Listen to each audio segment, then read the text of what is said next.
Baghdad میں ایک بزرگ تھے تو درزیوں کا کام کرتے تھے. اللہ کے نبی حضرت ادریس علیہ السلام بھی درزیوں کا کام کرتے تھے. خوش ہوئے نا بات سن کے.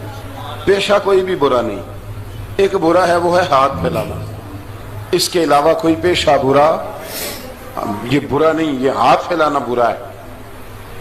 حضرت شیخ محمد بن حسن کہتے ہیں کہ وہ بزرگ جو تھے نا, امام غزالی نے لکھا ہے, وہ درزیوں کا کام کرتے تھے تو اس زمانے میں نا کھوٹا سکہ بھی کبھی کبھی آ جاتا تھا. کھوٹا سکہ پرانے لوگوں کو تو پتا ہوگا, چلو نوجوانوں کو بتا دیتا ہوں. چاندی کے سکے ہوتے تھے تو اوپر سے جب وہ گھس جاتا تھا نا نمبر, تو اس کو کہتے تھے اب کھوٹا ہو گیا. کیوں جی بزرگوں ایسے ہی ہے, وہ گھس جاتا تھا تو کہتے تھے سکہ, تو وہ چلتا نہیں تھا کہیں بھی. تو وہ بابا جی کی دکان مشہور ہو گئی تھی کہ وہاں کھوٹے سکے بھی چل جاتے, لوگ دے آتے تھے کھوٹے سکے. بہت سارے لوگ دے دیتے, بابا جی چپ کر کے قبول کر لیتے. مشہور ہو گیا, جو بھی جاتا کھوٹے سکے دے آتا, بابا جی قبول کر لیتے.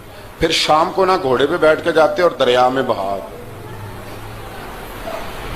ایک دن کچھ بندے کھوٹے سکے لے کے آ گئے تو بابا جی ابھی مصلے پہ تھے, نماز پڑھ رہے تھے, تو بیٹے نے کپڑے دیے تو کھوٹے سکے وصول کی. تو وہ کھوٹے سکے دینے والا شخص کھوٹے سکے دے رہا تھا, تو وہ بچہ کہنے لگا تم نے بڑی عرصہ بیوقوف بنایا میرے ابا کو, کھوٹے سکے دے لے جاؤ. کہنے لگا تمہیں واقعی نہیں پتا چلتا کھوٹے ہیں؟ کہا ابا جی کا نہیں مجھے پتا, پر مجھے تو پتا ہے نا, اور میرا ابا شام کو کھول کے دیکھتا ہے تو پھر جو کھوٹے کھوٹے ہوتے ہیں انہیں دریا میں بہا کے آتا ہے, لے جاؤ اپنے. اتنی دیر میں بزرگ نماز سے فارغ ہوئے, کہنے لگے نہیں نہیں بیٹے رکھ لے, کھوٹے ہی رکھ لے. سننا بات. کہا جناب کیوں؟ فرمانے لگے میں کھوٹے اس لیے رکھ لیتا ہوں کہ لوگوں نے پیسوں میں ملا کے دوسروں کو بھی تو دینے ہیں نا, تو میں چاہتا ہوں چلو باقی لوگ نقصان سے بچ جائیں, ہمارا تو گزارا ہو ہی رہا ہے, باقی لوگ نقصان سے بچ جائیں. اور فرمایا پھر میں شام کو جا کے دریا میں ڈال کے آتا ہوں کہ کہیں میری اولاد بھی ان کو آگے نہ چلا دے. میں چاہتا ہوں کہ اور لوگ اس کام سے بچ جائیں. درویش کہتے ہیں کہ جب اس بابے کا آخری وقت آیا نا, تو جو اس نے جملہ کہا میرا کلیجہ پھٹ گیا.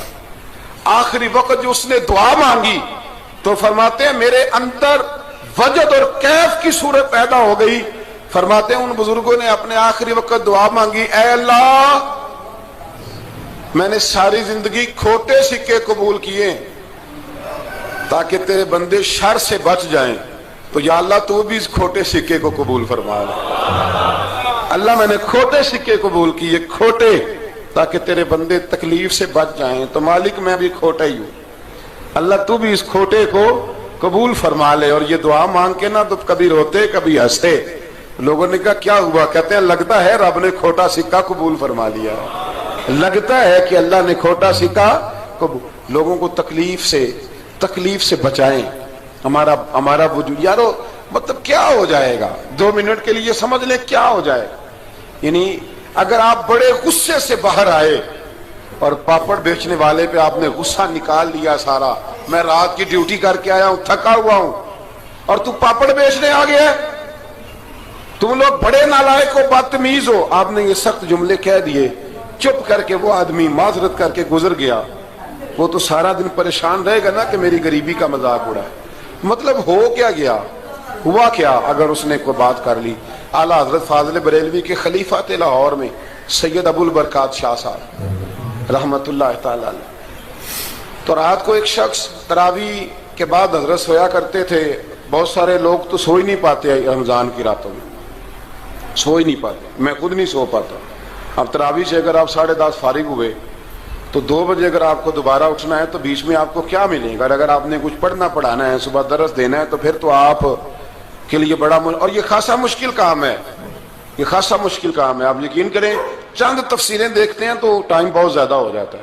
وہ پھر آگے سننے والوں پہ بھی ڈیپینڈ کرتا ہے ان کے مزاج مبارک کس طرح کے.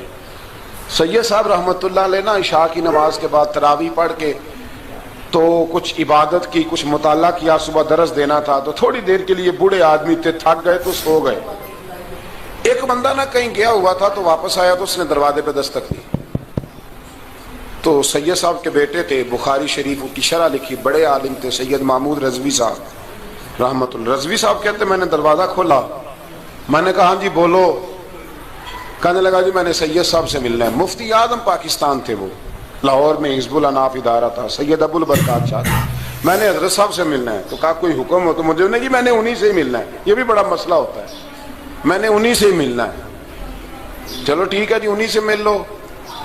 تو کہتے ہیں اتنی دیر میں نا سید صاحب بھی اٹھ کے آ گئے. محمود کون آیا؟ تو اس نے کہا حضور میں آپ کا ایک عقیدت مند ہوں, تو میں کہیں گیا ہوا تھا تو ابھی واپس آیا ہوں, تو مسئلہ نا کئی دفعہ پوچھنا کرتا ہوں تو بھول جاتا ہوں, ذرا بات کی نزاکت کو دیکھنا, بھول جاتا ہوں.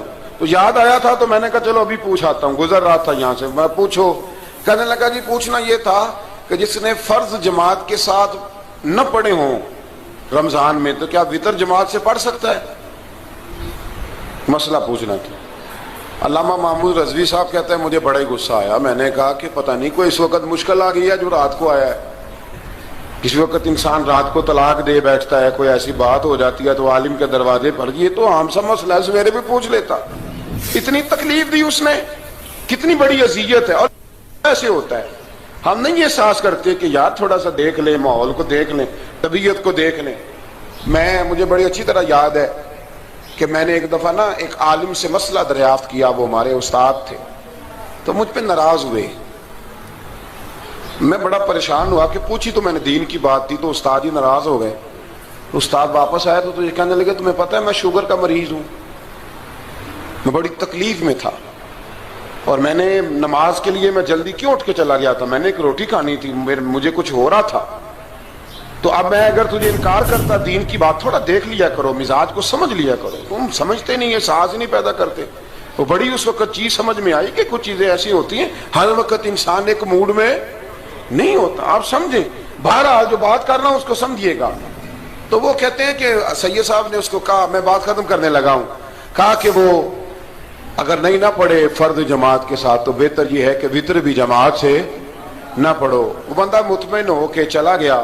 سید صاحب اپنے کمرے میں چلے گئے تو علامہ صاحب کہتے ہیں مجھے بڑا غصہ آیا. میں نے اس کو بلایا, میں نے کہا کہ کیا تیری جان کے مصیبت میں آئی ہوئی تھی؟ اسی وقت ہی مسئلہ پوچھنا تھا, اسی وقت ہی پوچھنا تھا, دل نہیں چڑھنا تھا, یا تجھے حضرت اسرائیل بتا گئے تھے کہ تیری آخری رات ہے؟ کہتے میں نے پورا غصہ نکالا اس کا. میں نے کہا تو بڑا ہی بیوقوف آدمی, اب بوڑھے آدمی ہیں اور بڑی مشکل سے نیند آتی ہے, آ ہی گئی تھی تو آ گیا ہے.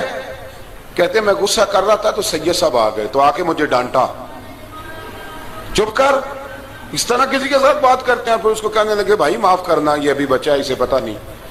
کہتے ہیں پھر مجھے کمرے میں لے گئے اور بہت بڑا ہی جملہ کہا. اگر آپ اپنا کلیجہ ٹھنڈا کرنا چاہیں نا تو اس طرح بھی کر سکتے ہیں. بہت بڑا جملہ کہا. کہنے لگے معبود مسئلہ تو میں نے بتایا, تمہیں کیا تکلیف ہوئی؟ اور پھر فرمانے لگے شکر کرو اللہ کا, اس دور میں بھی کوئی دین کی بات پوچھتا ہے. شکر کرو اللہ کا, اس دور میں بھی کوئی دین کی بات پوچھتا ہے. شکر کرو اللہ کا کوئی دین کی بات پوچھتا ہے, ورنہ تو لوگ پوچھتے ہی نہیں. تو اگر آپ خوش کرنا چاہیں اپنے آپ تو آپ سائیکل والے پہ غصہ کرنے کی بجائے یہ بھی تو کہہ سکتے ہیں نا شکر ہے رزق حلال کما رہا ہے, مانگ کے نہیں کھاتا, شکر ہے یہ محنت کر رہا ہے اپنی. تو آپ اپنے ذہن کو اس طرح کا بنائیں, سوچ کو اس طرح کا بنائیں. آج اس جمعے میں ہم نے ارادہ کرنا ہے کہ ہم نے آسانیاں دینے کی کوشش کرنی, ہم نے لوگوں کو تکلیف نہیں دینی, ہم نے کسی کو آزمائش میں مبتلا نہیں کرنا, ہم نے کوئی ایسا کام نہیں کرنا جس کی وجہ سے لوگ سمجھیں کہ یہ آدمی بوجھ بن گیا. کبھی بوجھ نہ بنے. یارو کتنا بدبخت ہے وہ آدمی جس کے مرنے کی لوگ دعا مانگے, اس کے مرنے کی. حضرت عبداللہ ابن مبارک کے پڑوس میں ایک یہودی رہتا تھا, یہودی تھا, یہودی. حضرت عبداللہ ابن مبارک مکان بیچنے لگے. حضرت عبداللہ ابن مبارک کا پڑوسی مکان بیچنے لگا, وہ یہودی. تو کہا تو کہا کتنے کا؟ 2000 دینار کا. 2000 دینار. تو انہوں نے کہا کہ اس گلی میں اس محلے میں تو 1000 دینار کا مکان ہے, تو تیرا 2 کا کیوں ہے؟ کہنے لگے 1000 میرے مکان کا اور 1000 عبداللہ ابن مبارک کے پڑوسی ہونے کا, اس لیے کہ اتنا شاندار پڑوسی تمہیں کبھی نہیں ملے گا جس کی ہم نے کبھی آواز ہی نہیں سنی. 1000 روپیہ لوں گا ان کے پڑوس میں جگہ دینے کا, 1000. تو وہ شخص کہنے لگا یہ تو نے عجیب بات کر دی, حالانکہ تو یہودی ہے, یہ تو نے عجیب بات کر دی. تو کہنے لگا 3 دن میری گلی میں آ کے رہ, تو دعائیں مانگے گا کہ یا اللہ میں یہیں رہنا چاہتا ہوں. وہ دعائیں مانگے گا کہ اتنا اچھا انسان, اتنا خیال رکھنے والا, اتنا خیال والا